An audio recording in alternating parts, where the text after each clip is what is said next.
Baik,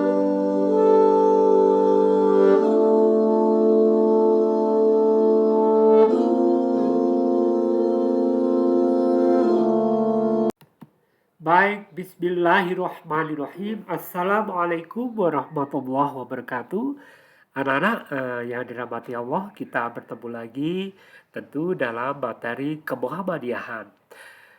Pada saat ini, kesempatan kita untuk mendengarkan materi yang disampaikan oleh teman saya dan disimak serta dicatat.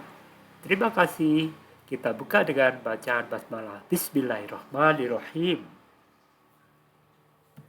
Nah, kita sudah membahas ini bahwa Muhammadiyah sebagai sebuah organisasi, Muhammadiyah itu memiliki yang namanya organisasi otonom. Ini sudah pernah saya bahas di video lalu. Lalu ini juga Muhammadiyah sebagai sebuah organisasi, bagaimana level tingkatan yang ada secara kepemimpinan yang ada di Muhammadiyah. Oke, ini ranting itu sekitar cakupannya desa, cabang kecamatan, daerah kabupaten, wilayah provinsi secara pusat nasional. Nah, ini Muhammadiyah sebagai sebuah organisasi, jadi strukturnya seperti ini. Nah, selanjutnya kita akan berbicara tentang anggaran dasar Muhammadiyah. Baik. Sebagai sebuah organisasi, Muhammadiyah seperti organisasi lainnya, ia memiliki yang namanya anggaran dasar Muhammadiyah. Yang namanya sebuah organisasi pasti memiliki yang namanya anggaran dasar Muhammadiyah. Fungsinya adalah, ya kalau dalam sebuah negara, anggaran dasar Muhammadiyah adalah sebagai konstitusinya, sebagai aturan main, acuan untuk menggerakkan roda organisasi. Dan Muhammadiyah pun memiliki apa yang disebut dengan anggaran dasar Muhammadiyah. Tapi dalam materi ini kita tidak akan terlalu dalam membahas tentang anggaran dasar Muhammadiyahnya. Saya hanya ingin membahas tentang muqaddimahnya. Jadi rekan-rekan sekalian, anggaran dasar Muhammadiyah memiliki apa yang disebut dengan muqaddimah anggaran dasar, yang merupakan pembukaan dari rumusan anggaran dasar Muhammadiyah, di mana muqaddimah itu berisi pikiran-pikiran mendasar yang menjiwai anggaran dasar Muhammadiyah. Kalau muqaddimah anggaran dasar Muhammadiyah itu semacam preambul dalam sebuah konstitusi kita. Jadi kita tahu ada yang namanya pembukaan undang-undang dasar. Nah, muqaddimah itu. Di mana dalam pembukaan undang-undang dasar kita tahu di dalamnya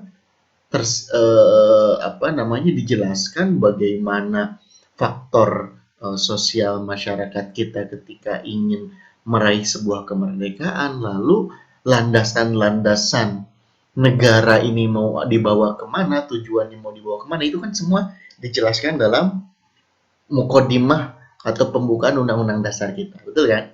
Nah, undang-undang dasarnya sendiri itu adalah konstitusinya. Nah, sama seperti Muhammadiyah sebagai sebuah organisasi, Muhammadiyah memiliki anggaran dasarnya, memiliki konstitusinya, aturan main organisasinya punya. Tapi dalam sebuah anggaran dasarnya itu ada yang namanya muqaddimahnya, di mana muqaddimah itu inti atau berisi pikiran-pikiran mendasar yang menjiwai anggaran dasar Muhammadiyah. Jadi pada hakikatnya muqaddimah anggaran dasar Muhammadiyah merupakan ideologi Muhammadiyah yang memberi gambaran tentang pandangan Muhammadiyah mengenai kehidupan manusia di muka bumi ini. Baik itu cita-cita yang ingin diwujudkan dan cara-cara yang dipergunakan untuk mewujudkan cita-cita tersebut. Seperti itu. Jadi hampir mirip seperti pembukaan dalam Undang-Undang Dasar secara fungsi. Nah, muqaddimah anggaran dasar Muhammadiyah ini terdiri dari 7 poin, rekan-rekan sekalian. Apa saja? Kita lihat. Yang pertama, pokok pikiran dalam muqaddimah anggaran dasar Muhammadiyah, hidup manusia harus berdasar tauhid atau mengesahkan Allah, bertuhan, beribadah, dan tunduk serta taat hanya kepada Allah. Nah, ini menjadi pokok pikiran dalam pembukaan atau muqaddimah anggaran dasar Muhammadiyah. Artinya, ajaran tauhid adalah inti atau esensi ajaran Islam yang tetap, tidak berubah-ubah sejak agama Islam yang pertama sampai yang terakhir kali. Artinya bahwa kita sebagai manusia hidup di muka bumi ya harus berdasarkan tauhid. Tanpa ketauhidan, tanpa mengesahkan Allah, maka ya apa gunanya hidup kan gitu. Nah, kepercayaan tauhid ini memiliki 3 aspek. Yang pertama, bahwa percaya dan yakin bahwa hanya Allah lah yang kuasa mencipta, memelihara dan mengatur alam semesta. Itu yang pertama. Yang kedua, tauhid itu ya berbicara juga tentang percaya dan yakin bahwa hanya Allah lah Tuhan yang hak, yang memang benar-benar satu-satunya Tuhan yang perlu kita, yang wajib kita sembah. Gitu. Yang kedua, kepercayaan dan keyakinan bahwa hanya Allah lah yang berhak dan wajib disembah. Ini. Jadi, rekan-rekan sekalian, bahwa tauhid itu terdiri dari 3 aspek di bawah ini. Jadi ketika berbicara tauhid, apa sih tauhid itu? Ya tauhid itu ya kepercayaan dan keyakinan bahwa Allah hanya Allah lah yang kuasa mencipta, memelihara dan mengatur, menguasai alam semesta. Lalu percaya dan yakin bahwa Allah lah Tuhan yang hak, dan percaya dan yakin bahwa hanya Allah lah yang berhak dan wajib disembah. Itu. Jadi ini menjadi inti atau poin pertama dalam pokok pikiran Muqaddimah Anggaran Dasar Muhammadiyah. Seperti itu. Jadi ini kita seolah-olah diingatkan terlebih dahulu bahwa hidup manusia itu harus berdasarkan tauhid. Tauhid yang dimaksud adalah 3 poin ini. Itu yang pertama. Selanjutnya, pokok pikiran dalam Muqaddimah Anggaran Dasar Muhammadiyah yang kedua. Oke. Apa itu? Hidup manusia harus bermasyarakat, katanya. Artinya, hidup bermasyarakat itu kan suatu sunnah, suatu hukum kodrat iradah. Artinya, bahwa manusia itu tidak akan bisa lepas dari yang namanya bermasyarakat. Karena yang manusia itu makhluk sosial. Artinya, tidak bisa orang Muhammadiyah itu hidup ya masing-masing. Tidak bisa. Orang Muhammadiyah hanya bersosialisasi dengan orang Muhammadiyah itu saja. Karena tadi hidup manusia itu pada intinya adalah bermasyarakat. Artinya harus berbaur dengan masyarakat lainnya. Karena tadi bahwa yang namanya hidup bermasyarakat itu menjadi sunnatullah. Sudah menjadi hukum kodrat irodat dari Allah Subhanahu wa Ta'ala. Jadi poin kedua ini ingin diingatkan kembali bahwa yang namanya manusia itu bermasyarakat, maka ya jangan egois seperti itu. Itu yang kedua. Lalu yang ketiga, dalam pokok pikiran Muqaddimah Anggaran Dasar Muhammadiyah adalah hukum Allah yang sebenar-benarnya satu-satunya yang dapat dijadikan sendi dan landasan untuk membentuk pribadi muslim yang utama dan mengatur ketertiban hidup bersama atau bermasyarakat dalam menuju hidup bahagia dan sejahtera yang hakiki di dunia dan di akhirat. Artinya, dalam poin yang ketiga ini, masyarakat yang sejahtera, aman, damai, makmur, dan bahagia hanyalah dapat diwujudkan di atas keadilan, kejujuran, persaudaraan, dan gotong royong, bertolong-tolongan dengan bersendikan hukum Allah yang sebenar-benarnya lepas dari pengaruh setan dan hawa nafsu. Itu poin dari pokok pikiran Muqaddimah yang ketiga. Artinya bahwa hidup di dunia ini ya harus benar-benar sesuai dengan ajaran yang sudah diajarkan oleh Nabi. Gitu. Jadi tidak bisa kita hidup di dunia ini kalau memang mau bahagia dan sejahtera tanpa mengikuti ajaran Allah. Tidak bisa kita ingin bahagia sejahtera hakiki dunia akhirat kalau memang hidupnya ya sekehendak hati kita. Maka bahagia sejahtera hidup di dunia dan akhirat itu ya sulit untuk dicapai. Seperti itu. Itu poin yang ketiga. Selanjutnya, yang keempat,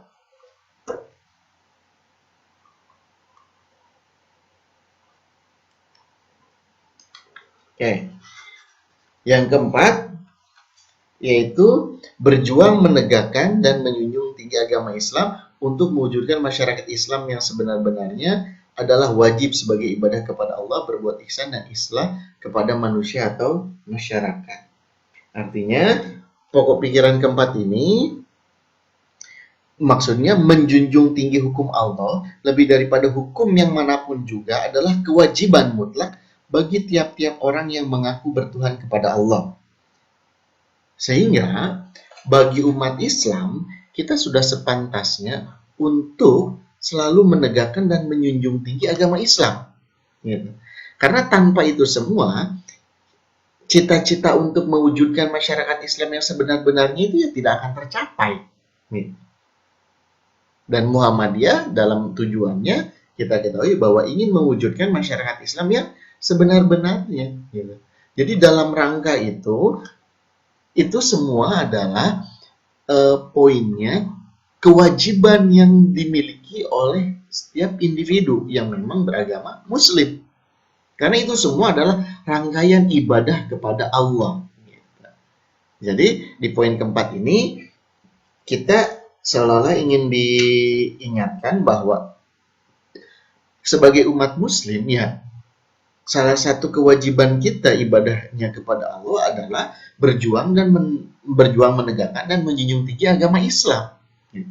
Karena tanpa itu semua tadi, perwujudan untuk bisa mewujudkan masyarakat Islam yang sebenar-benarnya akan sulit tercapai.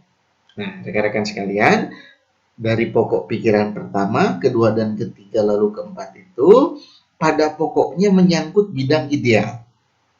Hal-hal tersebut merupakan persoalan-persoalan pokok daripada ideologi Muhammadiyah.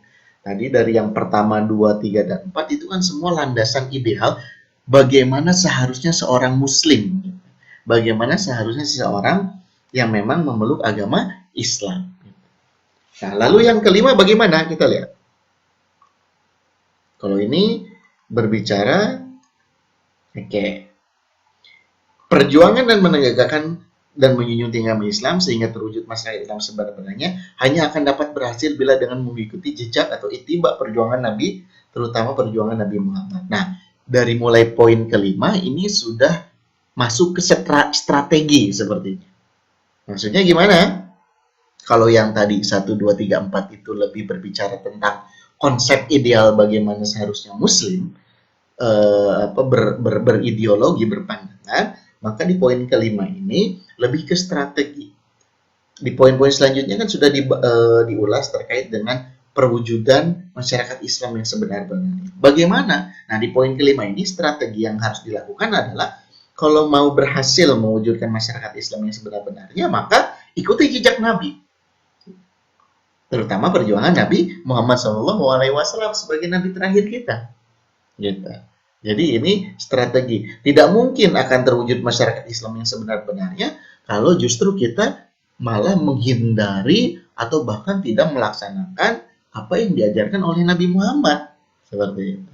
Itu poin ke-5. Lalu ke-6.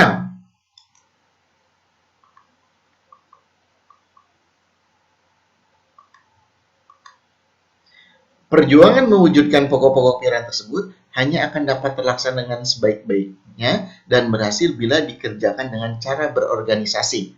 Organisasi adalah satu-satunya alat atau cara perjuangan yang sebaik-baiknya. Nah, ini berbicara tentang strategi lagi kan? Poin kelima adil tadi, kunci untuk bisa mewujudkan masyarakat Islam itu adalah dengan mengikuti ajaran Nabi, terutama Nabi Muhammad. Lalu di poin ke-6 kita diingatkan bahwa ketika ingin mewujudkan perjuangan yang tadi, mewujudkan masyarakat Islam itu, ya hanya bisa dicapai apabila dikerjakan dengan cara berorganisasi. Artinya tidak masing-masing.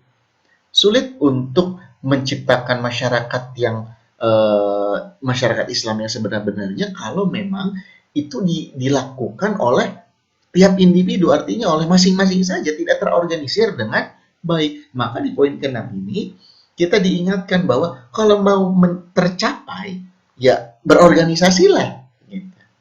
Karena organisasi adalah salah satu maksudnya organisasi adalah satu-satunya alat atau cara perjuangan yang sebaik-baiknya. Seperti itu. Maka kenapa Kiai Haji Ahmad Dahlan ketika itu ya mendirikan Muhammadiyah, karena betul Kiai Haji Ahmad Dahlan menganggap bahwa organisasi merupakan satu-satunya alat perjuangan yang baik. Karena tidak mungkin bisa mewujudkan sebuah tujuan yang mulia kalau dilakukan seorang diri saja. Jadi harus berorganisasi. Nah, yang terakhir, pokok pikiran yang terakhir adalah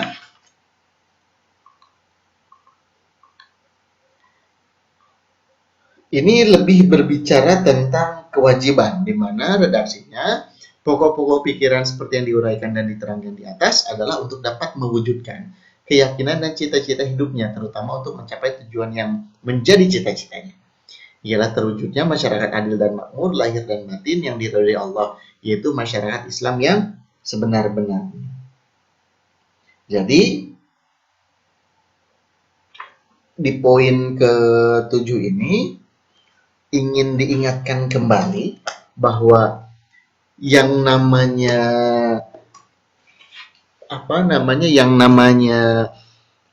cita-cita atau landasan ideal seperti yang sudah dijelaskan dalam poin 1 sampai ke 4 itu kan tadi seperti yang saya sampaikan merupakan landasan atau landasan idealnya. Artinya ya seorang muslim ya harus seperti itu gitu.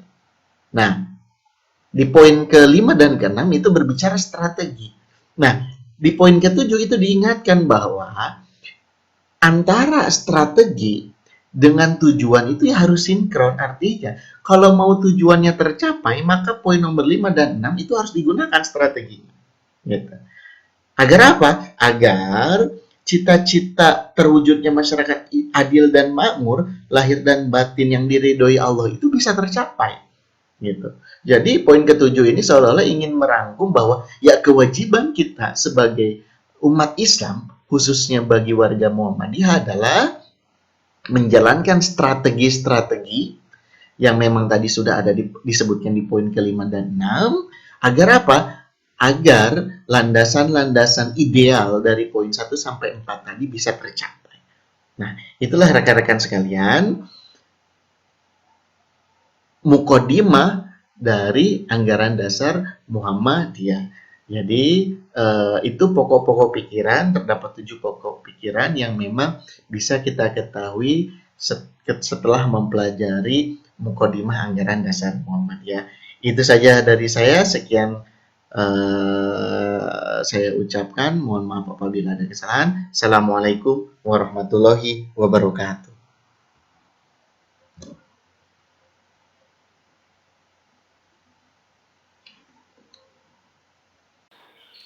Baik, alhamdulillah. Terima kasih. Wassalamualaikum warahmatullahi wabarakatuh.